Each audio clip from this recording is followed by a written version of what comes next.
जय माता दी। सभी का स्वागत है हमारे चैनल नीलम लड्डू गोपाल जी पर। तो जैसा कि हम सब जानते हैं, नवरात्र का समय आने वाला है और नवरात्र शुरू होने वाले हैं। तो पहला दिन होता है माता शैलपुत्री का। तो हम माता शैलपुत्री की पावन कथा का श्रवण करते हैं। इसको सुनने मात्र से ही माता का जो है आशीर्वाद हमें प्राप्त होता है। तो चलिए शुरू करते हैं माता शैलपुत्री की पावन कथा के बारे में। शैलपुत्री माता नवरात्र के पहले दिन पूजी जाने वाली देवी हैं। इन्हें पर्वतराज हिमालय की पुत्री माना जाता है, इसीलिए इनका नाम शैलपुत्री पड़ा। शैलपुत्री माता का स्वरूप अत्यंत पवित्र और दिव्य है। इनके दाहिने हाथ में त्रिशूल और बाएं हाथ में कमल होता है तथा माता नंदी बैल पर सवारी करती हैं। नवरात्र के प्रथम दिन शैलपुत्री माता की पूजा करने से भक्त के जीवन में स्थिरता, सुख और समृद्धि का आगमन होता है। शैलपुत्री माता को आदि शक्ति और शक्ति स्वरूपा भी कहा गया है। यह कथा बताती है कि पिछले जन्म में ये सती थी, जिन्होंने अपने पति भगवान शिव का अपमान सहन न कर अपने शरीर का त्याग कर दिया था। पुनर्जन्म में पर्वतराज हिमालय के घर जन्म लेकर इन्होंने शैलपुत्री का स्वरूप धारण किया। इनकी पूजा से मनोबल बढ़ता है और भक्त को धर्म, अर्थ, काम और मोक्ष की प्राप्ति होती है।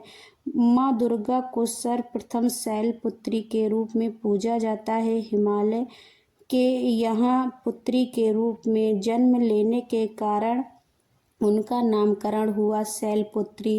इनका वाहन वृषभ है, इसीलिए यह देवी वृषारूढ़ा के नाम से भी जानी जाती हैं। इस देवी के दाएं हाथ में त्रिशूल और बाएं हाथ में कमल होता है। यही देवी प्रथम दुर्गा हैं। यही सती के नाम से भी जानी जाती हैं। इनकी एक मार्मिक कहानी है, आइए जानते हैं। एक बार जब प्रजापति ने यज्ञ किया तो इसमें सारे देवताओं को निमंत्रित किया, भगवान शंकर को नहीं किया।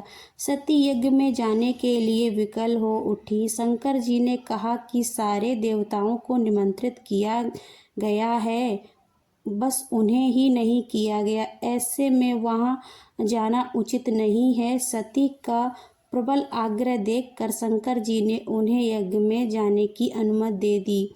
सती जब घर पहुंची तो सिर्फ माँ ने ही उन्हें स्नेह दिया। बहनों की बातों में व्यंग और उपहास के भाव थे। भगवान शंकर के प्रति भी तिरस्कार का भाव है। दक्ष ने भी उनके प्रति अपमानजनक वचन कहे। इससे सती को क्लेश पहुंचा। वे अपने पति का यह अपमान न सह सकी और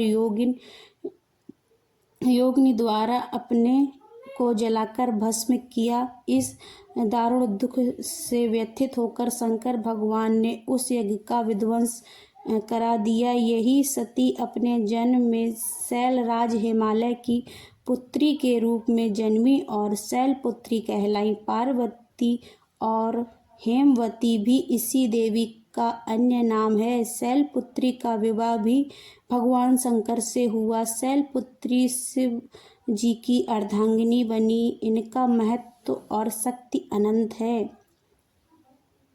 तो ये थी माता शैलपुत्री की पावन कथा।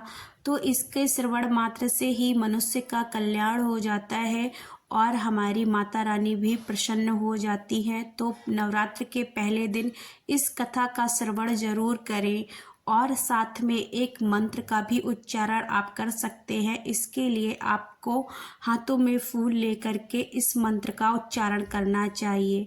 या देवी सर्वभूतेषु माँ शैलपुत्रीरूपेण संस्थिता नमस्तस्यै नमस्तस्यै नमस्तस्यै नमो नमः।